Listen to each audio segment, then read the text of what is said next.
ननद लाई तोहफा। हर रोज की तरह साधना निवास में खाने के वक्त वही चर्चा होती है जो पिछले 8 महीनों से हो रही थी। कब तक शादी को टालती रहेगी तू? अब शादी कर और नक्की कर। हाँ बेटा, अगर राजू जी से रिश्ता नहीं करना तो फिर वही बता दे, हम दूसरा लड़का देखना शुरू कर देते हैं। नहीं नहीं मम्मा, ये क्या बोल रही हो आप?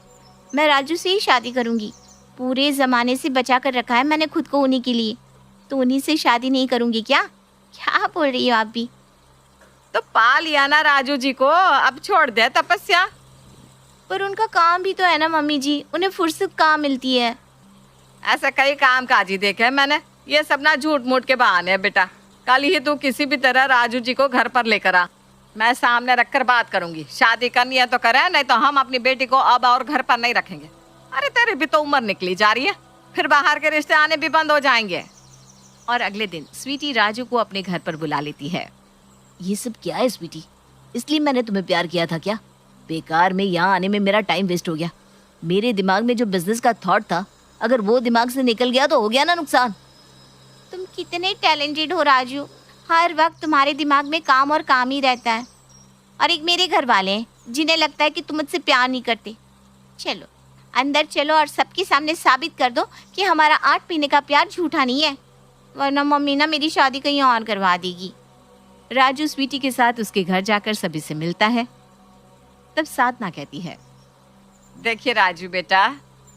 हाँ हाँ जल्दी बोलिए mummy ji, I am getting late, बहुत काम है। साधना के कुछ कहने के पहले ही राजू घड़ी देखने लगता है। पहले आप घड़ी देखना बंद कीजिए, तब तो मैं कुछ बोल पाऊंगी। काम को साइड में रखकर मेरी बात सुनिए। पहले तो स्वीटी के पापा को प्रेम विवाह पसंद नहीं है, फिर भी मैंने उन्हें समझाया कि आजकल का ज़माना है, बच्चे अपना जीवन साथी खुद पसंद करना चाहते हैं, कोई दिक्कत नहीं है। और जब वो राज़ी हुए तो यहाँ शादी की बात हो ही नहीं रही। अब ये बात है कि हम अपनी जवान बेटी को और दिन कुंवारा नहीं रख सकते, तो आप बताइए क्या करना है।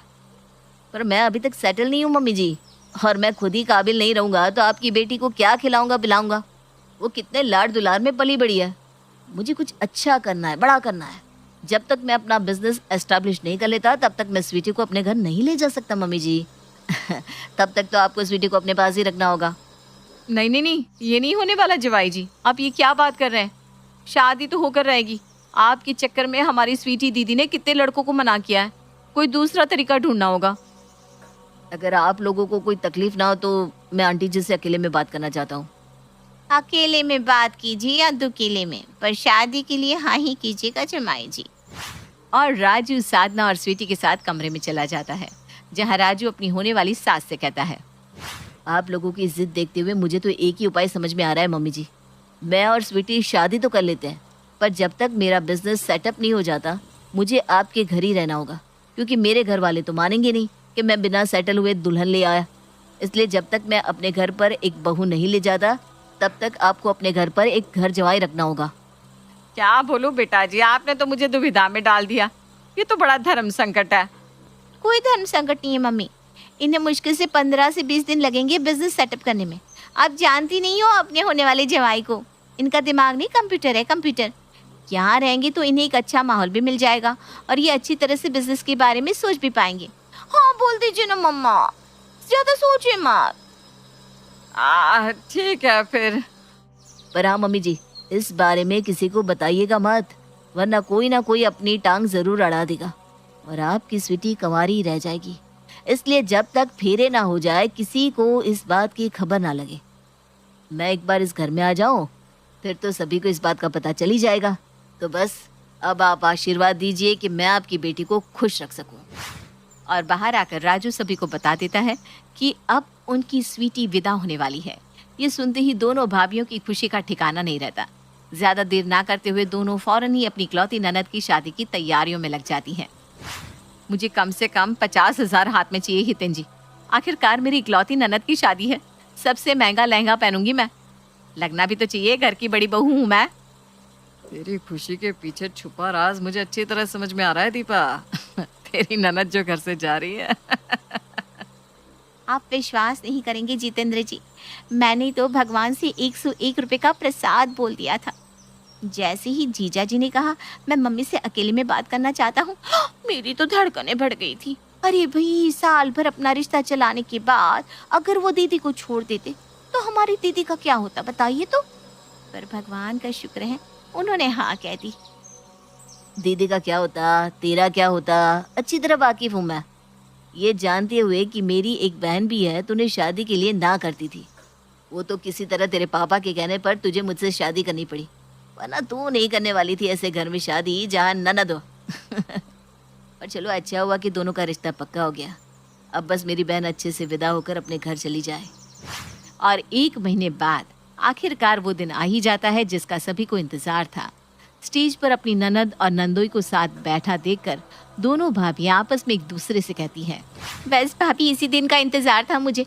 अब जाकर कहीं मैं सांस ले पाऊंगी।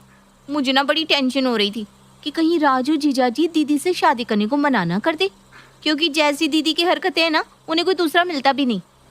अरे तूने तो इसे बस 2 ही साल झेला है, मेरी शादी को 10 साल हो गए। मेरी सारी जवानी ना स्वीटी दीदी की ख्वाहिशों को पूरी करने में ही निकल गई। बस दीदी अब अपने ससुराल चली जाए और हमारा पीछा छूटे। शादी की सारी रस्में पूरी हो जाती है और फिर आता है विदाई का समय। पर विदाई का दृश्य जरा अलग लग रहा था, क्योंकि जहाँ स्वीटी को रोना चाहिए था वहाँ वो नहीं रो रही थी, रो तो राजू रहा था। ये तो पहली बार देख रही हूँ कि दुल्हन जोर जोर के ठहाके लगा रही है और दूल्हा फूट फूट कर रो रहा है, मानो विदाई उसी की हो। क्या मेरा चेहरा देख रही हो स्वीटी? अब गाड़ी में बैठो, मुझे देरी हो रही है। क्या इतना लंबा शादी का फंक्शन चला गया, सारा काम पेंडिंग पड़ा है मेरा। मम्मी पापा, आप लोग अपना ध्यान रखिएगा, मैं चलता हूँ। अपनी शादी में दूल्हा अपने माँ बाप को बाय कह रहा है। ये देखकर स्वीटी के परिवार वाले कुछ समझ नहीं पा रहे थे, पर किसी ने कुछ ध्यान नहीं दिया, क्योंकि उन्हें तो बस किसी तरह स्वीटी को विदा करने से मतलब था। और जैसे ही विदाई की रस्में पूरी होती है, सब अपने घर पहुंचकर आराम से यहाँ वहाँ लेटने लगते हैं। शादी निपटाना बड़ी आफत का काम है, पर चलो बेटी अपने घर गई। मानना पड़ेगा मम्मी, न जाने उस दिन कमरे में ले जाकर तुमने क्या बोला जीजाजी को, जो वो शादी को फौरन मान गए। वरना मुझे तो लग रहा था ये लड़की जीजाजी के चक्कर में कुंवारी ही रह जाएगी। मुझे तो वो देखकर ताजुब हुआ कि किस तरह जीजाजी अपनी खुद की शादी में रो रहे हैं। मुझे लगा वो कहीं शादी को मना ना कर दे। तभी दरवाजे की घंटी बजती है। इस वक्त दरवाजे पर कौन आया है? कितने रिश्तेदार आए हुए थे शादी में, लगता है उसमें से कोई होटल में छूट गया होगा। वही होगा, मैं देखती हूँ। और बरखा जाकर दरवाजा खोलती है। दरवाजे पर होती है घर की इकलौती ननद जीजा जी। दीदी, आप अभी ही पग फेरे की रस्म के लिए आ गई? वो तो कल होगा ना? ये लो, अभी तो तुम ठीक से अपने घर आई भी नहीं और अभी से सबको तकलीफ होने लग गई। इतनी इज्जत है क्या तुम्हारी स्वीटी? ये क्या बात हुई भाभी? आपकी ननद और जवाई दरवाजे पर खड़े हैं और आप सवाल पर सवाल कर रही हैं। मुझे किस कमरे में जाना है स्वीटी? मुझे बस वो बता दो, बाकी तुम लोगों को जो करना है आपस में करते रहो। काफी काम बचा हुआ है मेरा। आप मेरे कमरे में रहेंगे राजू। चलिए, मैं आपको ले चलती हूँ। वो क्या है ना भाभी, जब तक राजू जी का बिजनेस सेटअप नहीं हो जाता वो यहीं रहेंगे। और इसके बारे में ज्यादा जानकारी चाहिए तो आप विस्तार से मम्मी से पूछ सकती हैं। ये सुनते ही सोफे पर बैठी दीपा धड़ाम से नीचे गिर जाती है। अरे गिरती भी क्यों नहीं, जिस ननद की विदाई की खुशी वो मना रही थी वो तो घर जमाई लेकर लौटी है। उस दिन कमरे में इसी शर्त पर शादी की बात पक्की हुई थी कि जवाई जी हमारे साथ ही रहेंगे जब तक उनका काम सेट नहीं हो जाता। देखो, अब मुंह बनाने से कोई फायदा नहीं है। भगवान से विनती करो कि जल्द से जल्द उनका काम सेटल हो जाए। अब जब घर में घर जमाई आ ही चुका था तो कोई कर भी क्या सकता था। सभी थके हारे अपने कमरे में सोने चले जाते हैं। ठीक रात के 12 बजे दीपक के दरवाजे पर स्वीटी जाकर नॉक करती है। आधी नींद में दीपा जाकर दरवाजा खोलती है। क्या भाभी, आप लोग अभी सो गए? और दरवाजा बंद करने की क्या जरूरत थी? ये तो खुद की समझ की बात है। घर में जवाई आए हुए हैं और आप दोनों मियाँ बीवी कुंडी लगाकर सो रहे हैं। देखिए, उन्हें दूध चाहिए, अब कमरे में दूध भिजवा दीजिए। और हाँ, दूध में केसर डालना मत भूलिएगा। उन्हें बहुत काम रहता है, स्ट्रेस से दिमाग को बहुत थकान हो जाती है, तो दिमाग की ताकत के लिए केसर अच्छा है। और होगा तो कुछ बादाम भी डाल दीजिएगा। अगली सुबह रसोई में बड़बड़ाती हुई दीपा और बरखा काम करती जा रही थी। एक रोटी बेलती जाती तो दूसरी सेकती। ये 8वीं रोटी सेकने जा रही हूँ मैं। कहाँ मुझे लगा था दीदी की शादी के बाद मैं कहीं छुट्टियों पर जाऊंगी, पर काहे की छुट्टी, मेरी किस्मत में तो ये चूल्हा चौका ही लिखा है। तभी बाहर हॉल से आवाज आती है, 2 रोटियां लाना भाभी। हाँ हाँ भाभी, इसलिए तो बैठी हैं। और काम ही क्या है हमें, सवेरे से रोटी बेल बेल कर पूरी कलाई आम गई है मेरी। अंदर से बाहर भी आओगी कि नहीं भाभी? रोटियां लेकर बरखा बाहर आती है। रोटियां ना जरा पतली बनाया कीजिए भाभी। मुझे ना मोटी रोटियां खाने की आदत नहीं है। रोटियां मोटी थी तो 10 खा गए, पतली होती तो लगता है कि दोपहर तक हम इनके नाश्ते की रोटियां ही बनाते रह जाते। और हाँ भाभी, दोपहर को ना ये क्या खाएंगे वो आप इनसे ही पूछ लीजिएगा। मेरी चिंता मत करना, शादी के बाद अपनी फ्रेंड से मिलने का समय नहीं मिला मुझे, तो मैं सबसे मिलने बाहर जा रही हूँ, वहीं खा लूंगी कुछ। अरे कल ही तो तेरी शादी हुई है बेटा, और कह रही है समय नहीं मिला। तो तब तक मैं कुंवारी थी ना मम्मी, और अब मैं शादीशुदा हूँ, तो फर्क तो पड़ता है ना। दोपहर को सज धज कर स्वीटी अपने पति का सारा काम अपनी भाभीयों पर डालकर अपने फ्रेंड से मिलने चली जाती है। तो जीजू ने कोई काम शुरू किया कि नहीं? जब भी उनसे मिलती हूँ वो हमेशा अपनी घड़ी पर कुछ न कुछ देखते ही रहते हैं, मानो जैसे 1 मिनट की देरी हुई तो उनकी करोड़ों की मीटिंग मिस हो जाएगी। तुझे क्या लगता है वो दिन भर सिर्फ रोटियां तोड़ते हैं? अरे इतने बिजी रहते हैं कि क्या बताऊं। शादी के बाद और प्रेशर आ गया है उनके दिमाग पर, रोज एक ना एक ख्याल, ये बिजनेस करूं या वो बिजनेस करूं। बिजनेस के बारे में सोचना कोई आम बात है क्या? टैलेंटेड बहुत है, बस घमंड नहीं करते। इसी तरह 15 दिन बीत जाते हैं। जवाई जी ने सोच लिया क्या बिजनेस करेगी उसके बारे में बेटा? अरे बाप रे, आप तो बिल्कुल सीने पर चढ़ गई हो मम्मी। बड़ा काम करना है, वक्त तो लगेगा ना। वो कौन सा यहाँ रहने के लिए मरे जा रही हैं। राजू दिन भर पेट भर कर खाता और अपने कमरे में आराम करता। अब बिजनेस की बात को वो भी धीरे धीरे टरकाने लगा था, जिसे देखकर उसके दोनों साले उसके कमरे में उससे बात करने आते हैं। तो जीजा जी कब करोगे बिजनेस? अरे तुम बच्चे अंदर कहाँ से आ गए? दिन भर ही तो सोचता हूँ, इतने सारे प्लान्स है, सब एक से बढ़कर एक। कंफ्यूजन यही है ना, उनमें से कौन सा चुनो? मेरे सोचे हुए किसी भी प्लान को इंसान आँख बंद करके उठा ले, फिर उसे अपने भविष्य की सोचने की जरूरत नहीं पड़ेगी। तो उन्हीं प्लान में से कोई एक आप भी चुन लो ना जीजा जी, आपको किसने रोका है? बस तुम लोगों के दरवाजे से अंदर आने के पहले ही एक बहुत ही सही प्लान आया था दिमाग में। अरे पर तुम लोग बीच में आ गए और निकल गया प्लान दिमाग से। इसी कारण तो मैं अकेला रहता हूँ। चलो अब कमरे से बाहर जाओ, चलो निकलो। इस तरह राजू कभी किसी बहाने तो कभी किसी बहाने सभी की बातें टरकाता रहता। और अब तो वो अपने ससुराल में इस तरह सेट हो गया था कि अपने दोस्तों को भी अपने ससुराल में पार्टी करने बुलाने लगा था। एक शाम, भाभी मेरा खाना डाइनिंग टेबल पर मत लगाना, मैं अंदर कमरे में ही खाना खाऊंगा। और आज कुछ 5 लोगों का खाना और बना देना, क्योंकि मेरे कुछ पार्टनर्स आने वाले हैं। पार्टनर्स? कैसे पार्टनर्स? अब मैंने बाहर ऑफिस तो खोला नहीं है, बिजनेस के लिए डिस्कशन तो करना पड़ेगा ना भाभी। समझ रहा हूँ मैं, आपको तकलीफ हो रही है, फिक्र मत कीजिए। बाहर एक कमरा देख लिया है मैंने, जल्दी मेरा ऑफिस शुरू हो जाएगा, फिर मैं ले जाऊंगा अपनी स्वीटी को। आप लोगों पर बोझ नहीं बनेंगे हम। हाँ, फेंकने में तो राजू माहिर था ही, और इसी तरह बस फेंक फेंक कर वो अपने ससुराल में 3 महीने बिना कुछ किए ही निकाल लेता है। पर अब पानी सर से ऊपर आने लगा था, और राजू नाम की इस बला से छुटकारा पाने के लिए दीपा और बरखा एक प्लान बनाती है।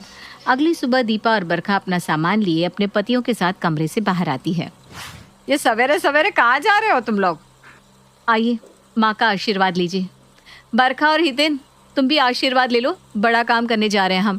अब इन्हीं का आशीर्वाद तो हमारे काम आएगा।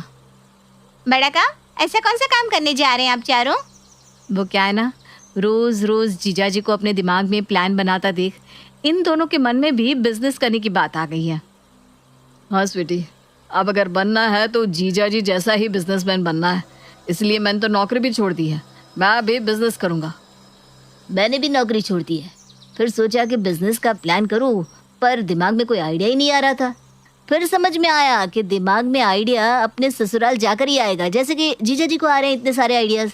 इसीलिए फौरन मैंने अपना बैग पैक कर लिया और अब निकल रहा हूँ अपने ससुराल। देखना, अब बड़ा बिजनेसमैन बनकर ही लौटेगा तुम्हारा भाई। और मैं भी। और हम भी। और हम भी। तो फिर घर का खर्चा कैसे चलेगा? बड़े बिजनेसमैन इन छोटी छोटी चीज़ों के बारे में नहीं सोचते। हम तो चलते हैं, तुम दोनों अपना देख लेना। इस घर से मेरे बेटे बहू ही चले जाएंगे तो मैं क्या करूँगी इस घर में रहकर? देख रही है ना स्वीटी, तेरे कारण क्या क्या हो रहा है यहाँ पर। और ये सुनते ही राजू फौरन अपने कमरे से बाहर आ जाता है। अगर कमाने वाले और बनाने वाले घर से ही चले जाएंगे तो मैं खाऊंगा कैसे और क्या? और अगर मैं नहीं खाऊंगा तो मेरे दिमाग में आइडियाज कैसे आएंगे? फिर तो मुझे कोई और आसरा देखना पड़ेगा। मैं निकलता हूँ मम्मी जी। फिर तो मुझे भी इनके साथ जाना पड़ेगा मम्मी, बाय। और राजी और स्वीटी चले जाते हैं अपने घर।